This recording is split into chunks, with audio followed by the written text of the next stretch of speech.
রথ ভাবে আমি দেব, পথ ভাবে আমি, মূর্তি ভাবে আমি দেব, হাসে অন্তর্যামী। এই কবিতাটা, এই লাইনটা রথেতে প্রায়শই আমরা বলে থাকি, কিন্তু কখনো বলি না যে সত্যিই তো রথেরও দেবতা, নিজেকে দেবতা ভাবার, বড় ভাবার একটা অধিকার আছে। সেরকম রথ হতে হবে, তবেই তো না বিগ্রহকে নিয়ে যেতে পারবেন, ভগবানকে নিয়ে যেতে পারবেন। সেরকম রথ হতে হবে যে রথ পথ দিয়ে গড়গড়িয়ে যাবে। সেরকম রথ পাওয়া চারটিখানি কথা নয়। পুরী, মাহেশ, গুপ্তিপাড়ার পাশাপাশি বাংলার মানচিত্রে জায়গা করে নিয়েছে বেলগাছিয়ায় তারাশঙ্করী পীঠের রথযাত্রা। তারাশঙ্করী পীঠ থেকে যাত্রা শুরু করেন যশোমাধব। বেলগাছিয়া মেট্রো স্টেশনের পাশ দিয়ে আঁকা বাঁকা রাস্তা ধরে যশোমাধব পৌঁছে যান হাতিবাগানে মাসির বাড়ি। প্রতি বছর রথযাত্রা উপলক্ষে বেলগাছিয়া থেকে শ্রী যশোমাধবের রথ পৌঁছয় মাধব বাড়িতে এবং 7 দিন ধরে চলে পূজার্চনা, কীর্তন সহ নানান উৎসব। 3 তলা বিশিষ্ট যশোমাধবের রথ ঐতিহ্য ও আধুনিকতার মেলবন্ধন।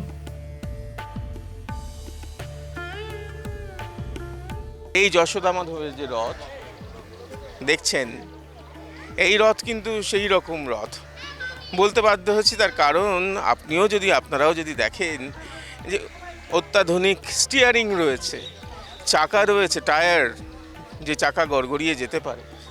সঙ্গে সঙ্গে যে ঐতিহ্য মেনে যে ঘোড়া থাকা দরকার আর যা যা থাকা দরকার, সেই ঐতিহ্য রয়েছে। অর্থাৎ ঐতিহ্য এবং আধুনিকতার মিশেল এই যশোদা মাধবের রথ। মন্দিরটির স্থাপত্য একটু অন্যরকম। এই মন্দির ত্রিতল বিশিষ্ট। প্রথম তলে দেবী তারাশঙ্করীর অবস্থান, দ্বিতীয় তলে রয়েছেন শঙ্খ, চক্র, গদা, পদ্মধারী শ্রীকৃষ্ণ যশোমাধব। ঐতিহ্যবাহী এই মন্দিরের পেছনেও রয়েছে নানান কল্পকাহিনী। যুগ যুগ ধরে চলে আসা এই রথযাত্রার সঙ্গে জড়িয়ে আছে মানুষের আবেগ।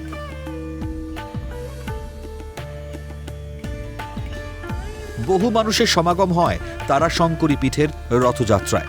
একই সঙ্গে উপস্থিত ছিলেন বিধায়ক তথা কলকাতা পুরসভার ডেপুটি মেয়র অতীন ঘোষ। যশোমাধবের বিগ্রহ প্রতিষ্ঠা করেছিলেন বেলগাছিয়া দক্ষিণদ্বারী তারাশঙ্করী পীঠের প্রাণপুরুষ যোগীরাজ শ্রী শ্রী পরেশচন্দ্র রায়। রথযাত্রায় সমাগম হয়েছেন যে ভক্তদের, তাদেরকে আমরা বেলগাছিয়া দক্ষিণদ্বারী তারাশঙ্করী পীঠের তরফ থেকে জানাচ্ছি আন্তরিক প্রীতি এবং শুভেচ্ছা। ফার্স্ট টাইম এসে থেকে এখনো পর্যন্ত কিরকম মনে হচ্ছে? একটা অদ্ভুত অনুভূতি। এটা আমি হয়তো ব্যাখ্যা করতে পারবো না। আমি ফার্স্ট টাইম এখানে এসেছি, বাট লাস্ট 1 বছর ধরে মন্দিরের সাথে জড়িত, তো এখানে একটা আধ্যাত্মিক ছোঁয়া পাওয়া যায়। আপনি কি এখানে মাসির বাড়ির প্রতিনিধি? হাতিবাগা নয়, হাতিবাগানে মাসির বাড়ি আসেন হতে বোধ। আপনি যেরকমভাবে ঈশ্বরকে জায়গায় আমায় কল্পনা করবেন, সবই প্রভুর লীলা। যে রথের সঙ্গে জুড়ে রয়েছে ঐতিহ্য, যে রথের সঙ্গে জুড়ে রয়েছে আধুনিকতা এবং অগণিত ভক্ত। নিখিলের সঙ্গে প্রীতম দে, ক্যালকাটা নিউজ।